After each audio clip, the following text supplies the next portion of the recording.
Hi guys, welcome back to my channel. If you are new to this channel, hi, my name is Jaspreet Kaur and I'll be really happy if you take a moment and subscribe to the channel below. आज की video में हम class 10th की poem करने वाले हैं जिसका नाम है द बॉल पोएम।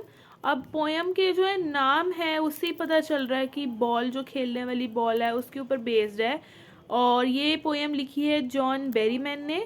मैं एनसीईआरटी से ही आपको एक्सप्लेन करूँगी। यहाँ पे एक ही पैराग्राफ है, पैराग्राफ तो नहीं कह सकते, काफ़ी लार्ज लाइंस हैं इसके अंदर। और बेसिकली इसमें बताया है कि एक छोटी सी प्रॉब्लम जो है उसको राइटर जो है कैसे लाइफ की प्रॉब्लम्स के साथ जोड़ता है। इस पोएम में हम ये डिस्कस करेंगे। तो एक छोटा सा बच्चा है जिससे उसकी बॉल गुम जाती है, वो बहुत अपसेट होता है, लेकिन लेटर ऑन उसको कैसे हिट होता है कि लाइफ में बहुत सारी चीज़ें जो हैं उसके साथ नहीं रहेंगी और तो चीज़ों के साथ जो उसे एक डिटैचमेंट है वो आनी चाहिए। ये इसके ऊपर बेस्ड पोएम है। पढ़ना शुरू करते हैं, फर्दर डिले नहीं करते हैं। The boy loses a ball, he is very upset. A ball doesn't cost much nor is it difficult to buy another ball. यानी बॉल जो है बहुत कीमती चीज़ भी नहीं है, बहुत एक्सपेंसिव चीज़ नहीं है, और ऐसा भी नहीं है कि आप एक और बॉल नहीं खरीद सकते। Why then is the boy so upset? Read the poem to see what the poet thinks has been lost and what the boy has to learn from the experience of losing something. यानी एक ball गुमने के experience को कैसे life के experience के साथ जोड़ा जा रहा है, ये इस पोएम में हम देखेंगे। What is the boy now who has lost his ball? What is he to do? I saw it to go merrily bouncing down the street and then merrily over the water। यानी कि writer कहता है boy क्या करे, उसने ball को जो है जाते हुए देखा है, वो पहले सड़क के एंड तक गई, फिर पानी के एंड तक गई, अब वो वैनिश हो गई है, यानी दिख भी नहीं रही है। नो यूज टू से और देयर आर अदर बॉल्स, यानी कि हम ऐसा कह सकते हैं कि और बॉल्स हैं।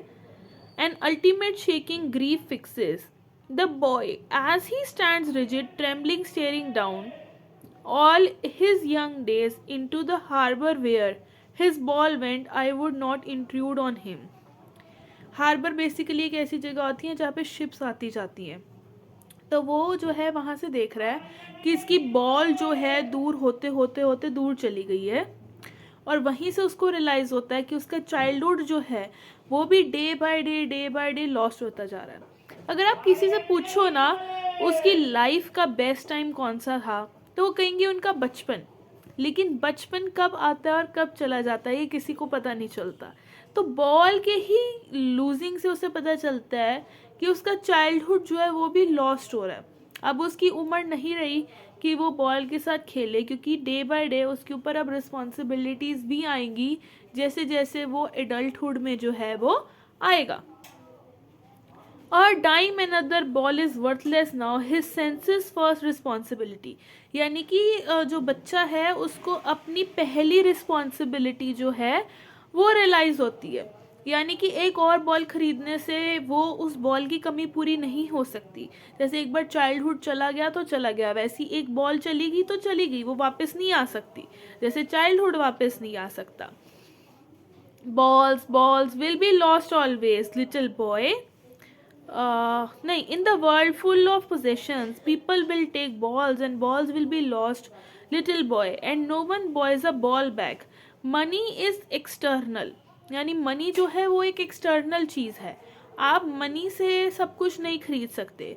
आप मनी से, अब इसके ऊपर अलग अलग लोगों का अलग अलग नोशन है। कुछ लोग कहते हैं कि मनी से सब कुछ खरीदा जा सकता है, कुछ लोग कहते हैं मनी से कुछ नहीं खरीदा जाता। तो राइटर के हिसाब से भी मनी से काफ़ी हद तक चीज़ें नहीं खरीदी जा सकती, जैसे आप अपना चाइल्डहुड नहीं खरीद सकते। He is learning well behind his desperate eyes the epistemology of a loss, how to stand up, knowing what every man must one day know। यानी कि उसको भी अपनी रिस्पॉन्सिबिलिटीज़ का रियलाइज़ हो रहा है जैसे हर एक लड़के को होता है। हम एक ऐसी सोसाइटी में रहते हैं जहाँ पे लड़कों के ऊपर ज़्यादा प्रेशर होता है पैसे कमाने का एज़ कम्पेयर टू गर्ल्स। तो knowing what every man must one day know and most known many days and how to stand up, यानी ज़िंदगी में अपने पैरों पे कैसे खड़ा होना है, इसके बारे में उसको रियलाइजेशन हो रही है। और ये पोएम थी जॉन बेरीमैन की। इसके साथ जो है पोएम एंड हो जाती है। अब आपके मन में आ रहा होगा कि द बॉल पोएम है, बॉल को ये कैसे उस चीज़ से लिंक कर रहे हैं। तो जो पोएम है या पोएट है उनकी खूबसूरती यही होती है कि एक छोटे से टॉपिक से कैसे आसपास की चीज़ों से कैसे आप डीप उस चीज़ों को लेके जा सकते हो। तो यहाँ पे बॉल का लॉस्ट होना एक ये सिग्निफाई देता है कि उसका जो चाइल्डहुड है वो भी लॉस्ट हो चुका है और उसके ऊपर जो है रिस्पॉन्सिबिलिटी आ गई है। ये थी हमारी पोएम द बॉल पोएम। अगर समझ आई हो तो मेरे को कमेंट सेक्शन में ज़रूर बताना, ना समझ आई हो तो भी ज़रूर बताना। मिलते हैं नेक्स्ट वीडियो के साथ, तब तक के लिए गुड बाय।